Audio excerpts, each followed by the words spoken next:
My name is Ali Muhammad, known as Frank Steele, the man of Steele. Yeah, I won the Golden Glove 1965 to 66, 67, 68. My first fight Amateur. in amateur was in the CYO championship. Oh, you won that too? Yeah, and I knocked the guy out of my first round. I knocked him out in the first round. In your first fight? Yeah. First round knockout. Mm-hmm. And then you won the CYO 5 times? 5 years straight. It feels great. It feels good. And then you did it 3 more times. Yeah, I did. And was the 4th time as exciting? Yeah, it sure was. That's nice. Mm-hmm. And after that, I said, man, I want to go for the 5th time for the Golden Glove. And so you can't fight in the Golden Glove no more. Because you're too tough. Yep, I've never heard that before. You are one of a kind. So I had to go professional. One guy, I didn't, and I fought him in the CYO, in the Golden Glove, the first, from 63 I went to CYO.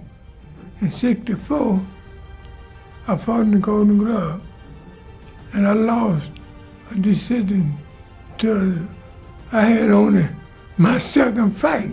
See, when I won the CYO championship, my first fight, you had to go over and champion, That's why, right. I had to go over. So they put me in my first fight in the Golden Glove. They put me with his name was Richard Gopher. His name was Richard Gopher. And I only my second fight with him, you know that? Oh. In the Golden Glove, he had 103 fights in my second fight. Yeah. But I gave him trouble. I bet. They called me the Mississippi Windmill. The Mississippi Windmill. Yeah. That's very But nice. I beat him, We went all the way to the decision. So he beat me on decision, the Golden You Glove. went to a decision in that fight? Yes, So the first year you entered, you didn't win, but you went to decision with the champ. Yeah, Then you won, that was only your second fight. Yeah, And then you won 4 titles. Yeah, Wow. That's Because the next time I got in the tournament again, oh, he was going to go in the tournament too. But he went down weight to light heavyweight. He didn't fight. he didn't want any heavyweight. more of you? No, he didn't want no more me. And that's when I won the Golden Glove. That's great. First Golden Glove, 1965. Right. For 4 years. Yeah. And then you went to the Nationals and you fought Ernie Shavers? Yeah, I for the fought on title? the Shaver. What happened? Yeah, I knocked him out in the second round. Oh, you did? Mm-hmm. Oh my gosh. Yep. Oh, the time before my father had his own farmland, We had 53-acre farmland down south. He raised cotton. We had garden, that. Raised our own food. So I had my father he had 7 kids. He had more than 7 kids. I said on my mother's side. And I had 7 brothers and sisters. On my mother's side, my mother deceased. Your mom passed. Yeah, my father remarried again. And then how many more kids came along? He had, let me see, I know he had 2 queen good and 2 cripple.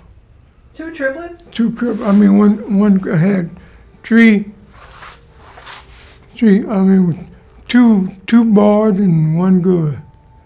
there was a triple. bunch of more kids, right? Mm-hmm. You had a huge family. Yeah, we had a big family. And you used to watch Friday night fights? Yeah, I sure did. And you love boxing from watching that? Yeah, I sure did. I want to be a boxer when I down south. And that's why I came up north to Gary and to be a boxer. Yeah, I used to make me some, I made me some weight. I got me 2 big stones, you know, that I put in an iron rod and I drilled a hole in each stone. I put a rod in each end of the stone, put some cement that it got hard. And I used to pick up that every day. It weighed 200 some pounds. Wow. I used to pick it up every day. And you used to chase the farm animals around for strength? Yep, I had 2 pigs. My father told me, if you pick up, you get if you took that 2 pigs up every day, your strength will grow. While you pick them, the strength will grow because the pig is drawing, getting bigger and bigger, and your strength will grow with their weight. So that's what I was doing, picking them up every day. So you were a big, strong farm boy. Yeah, I was. How big were you? Like 6'2" and 240? I was 6'2". Yeah, I mixed it there to the people. Yeah. And Gary, they were very proud of you, right? Yep. Put in the newspaper, everything. Oh, nice. Mm-hmm. Yeah, I couldn't get no fight. Because you're too big of a puncher. Yeah, nobody would fight me. Nobody would fight you. So I went, after that, I got boxing, I went to the training camp. At first, went to training camp with Don King. He was head under shaper, you know that. He called me up to train with under shaper. So I went up there to Cleveland, Ohio, to train with under shaper. Mm-hmm. So he put me in the ring with under shaper. And in the first round, I boxed on the trigger. I trained with him one day, one round. And one of the guys told me in the corner, he said, Don King wanted to see you in the office. Yeah, he remembered me. Oh. Yeah. Oh. Okay, so you sparred with him, and then Don said called you to his office? Yeah, but he told me, he gave me $250, $230 and sent me back home. $230 to go away. Yeah, because what I had did to trying to shape me in amateur. When I fought him in the National Golden Glove. Yeah. So I had knocked him out. Right. Mm-hmm. So he wanted you to go away because you were too much for the Ernie Shapers in camp. Because he Ernie Shaper getting ready to fight Jerry Corbett. Uh-huh. And I was training with him for that fight. So you were too tough, so they sent you away. Yeah, it's 5 That happened a lot in camp, right? You would go to camp and be too strong. Yeah, I went to camp with after that, I think I went out and trained with Joe Frazier. Mm-hmm. And one day they put me in the ring. One day we had to go to New York. They're getting ready to fight Jerry Corbett. We had to go to New York, put on, exhibition for the people. And I said that day, he getting ready, he was fighting with, he boxed with me, not me, Scrap Brown Johnson, Jimmy Young. He sparred with them 2 guys, and he getting ready to spar with me. And when I get me over, I said, this time I'm going to knock out Joe Frazier. I'm going to knock out Joe Frazier and get me a name for myself. And I would get in the ring.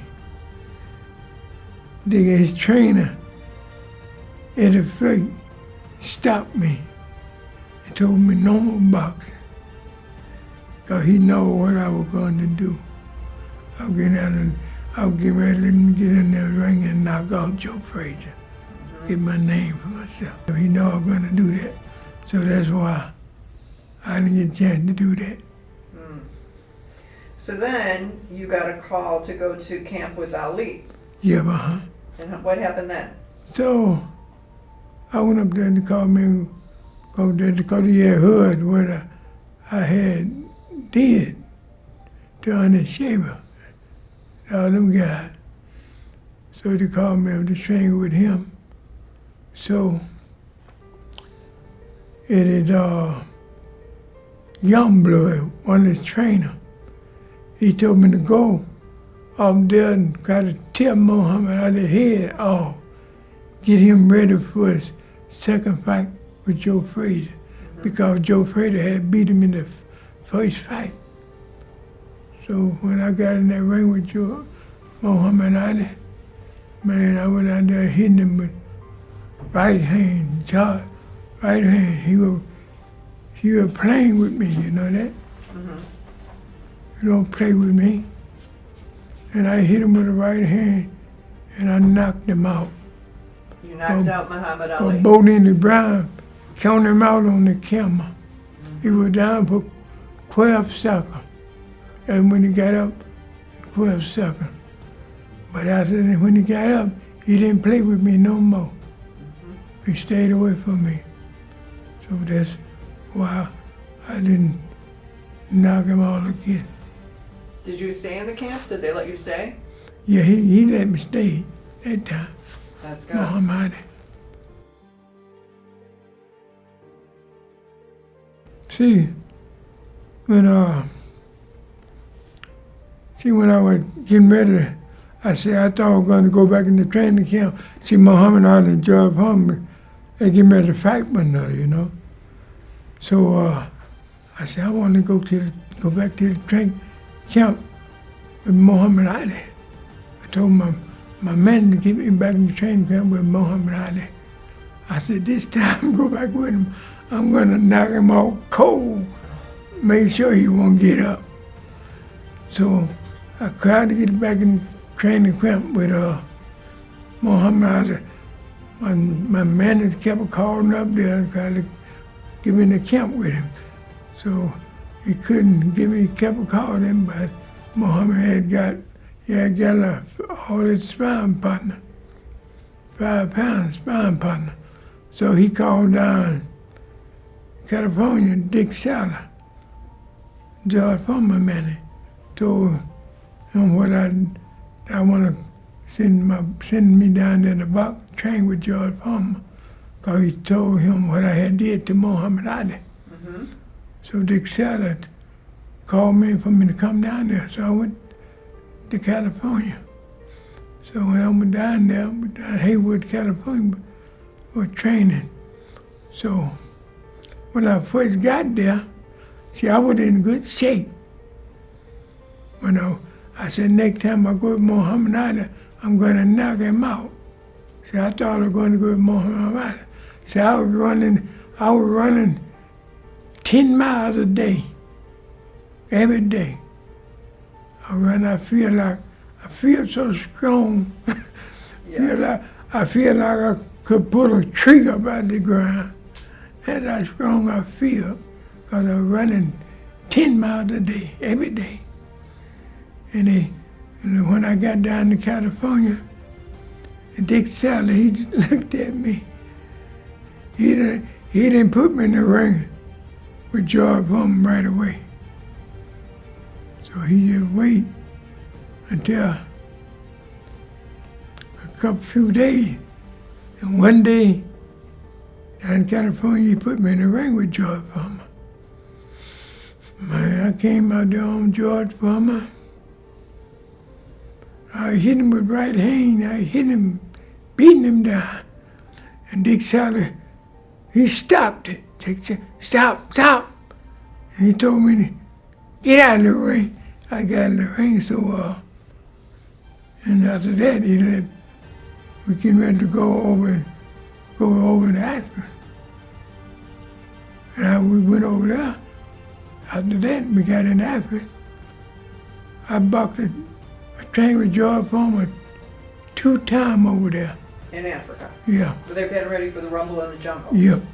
First time he put me in the ring with George Farmer, I came out there and George Farmer, I hit him with the right hand so hard I knocked his headgear clean off his head out in the order. And the next day, they put me in the ring with George Farmer. I came out there, hit him with George Farmer, hit him with the lead right hand. I was jabbing, hit him with the lead right hand. I was dubbing him up. I was hitting him so hard, Dick Shatter, he jumped in the ring. He told me to stop, because I getting ready to knock out George Farmer. He jumped in to stop me from hitting George Farmer. And Dick Shatter, and he told me, he jumped in the ring and told me to get out of the ring. And I got out of the ring, all the newsmen, they coming around me. They were asking me, why you hitting George Farmer so many right hand? Dick Shatter looked over there and seen it. He hollered at me and said, go to the dressing room. And I went to the dressing room. When I got in the dressing room, Mo and Dick Shatter, his brother, was in the dressing room. And I got the Dick Shatter brother said to me, Sandy said to me, he said, I ain't never seen a boxer hit George Farmer so many right hands where you was hitting him with. And when Dick Shatter walked into the dressing room, first thing Dick Shatter said to me, said, you're not going to box George Farmer no more. He had heard about it, because a lot of men were in the training camp. So I told that I want to see and talk to Muhammad Ali about some business, that, because I wasn't boxing. I said, I want to see and talk to Muhammad about some business, doing some business in the Zaire, Congo. So in farming, I told one of the guys named Booker that I want to see and talk to Muhammad Ali. If you tell me how George Farmer trained and box, I will give you $3,000. Ali offered you $3,000 for the season. Yeah. And since I had got 5 in boxing with George Farmer, so I went and told Muhammad what he had to do, get to George to beat George Farmer. Right. And then he beat George Foreman using the advice that you gave him, right? Yep. I said, go out there, hit him with lead right hand. And anybody saw that fight, look, Muhammad was hitting him with lead right hand, because the pronouncer fight told Muhammad how Muhammad was hitting George Foreman with so many lead right hand. Because that's what I told him to do. Right. So later on, he tied George Foreman out. He came back here with a combination lead right hand and knocked him out. Yeah, we were friends, huh? Yeah, I got hurt in the training camp. Yeah, but he my career. So, he promised, I got stuff now. He promised to help me every day, that? Yeah. He talked to me, called me. He said, one minute, he told me, he said, you come up here to my training camp, live up here in the training camp with me. Every fight I go to, you could go to all my fights. And so I didn't, I want to go back in Zaire, that. I lived over 3 years altogether. That's interesting. Did you like living in Africa? Yes, I loved it. You did? But you came home. And then what? And I came home and I came back and I got me a job. I got in the teaching union from the Steele mill. I stayed in the teaching union for 35 years. That's good. I got hurt on my job, so that's how I had to come out on my job, that. But you were 35 years with the Teamsters, so you had good benefits and stuff. Got good benefits. I was getting more money than I was working on my job. Right. Yep. I came into the religion when I was over there in the Zaire, when I was there with Muhammad Ali. So you've had a long life as an athlete and a working man, a man of God, Mm-hmm. and we'll remember you as a man of peace with Yeah. a big right punch. Yep. Thank you, Yeah. sir. It's my pleasure to talk to you. Thank you, ma'am. Welcome to the Hall of Fame. Thank you, ma'am.